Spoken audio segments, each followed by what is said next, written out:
बिस्मिल्लाहिर्रहमानिर्रहीम। अस्सलाम वालेकुम। मैं हूँ खाना मानसा शहजादी। डबल ए इंटरनेशनल में खुश आमदीद।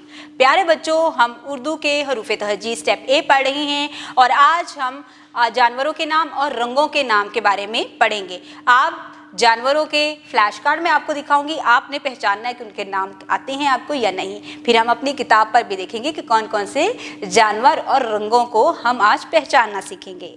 चलिए आइए शुरू करते हैं अपना आज का सबक।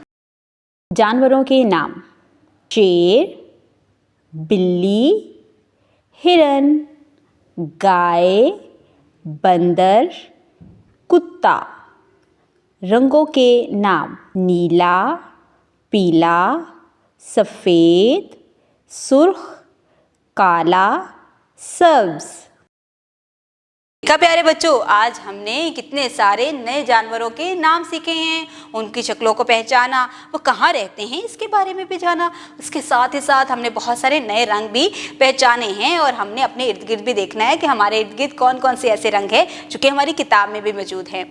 इसके बाद आपको वर्कबुक पर मैं काम दे रही हूँ, वो भी मुकम्मल आपने करना है और साथ ही साथ कुछ होमवर्क भी दे रही हूँ, आपने वो घर से मुकम्मल करके लेके आना है। उम्मीद करती हूँ आपने आज की इस वीडियो से बहुत कुछ सीखा होगा। मज़ीद सीखने और जानने के लिए हमारे साथ रहिएगा। मिलते हैं अगली वीडियो में, तब तक के लिए अल्लाह हाफिज़।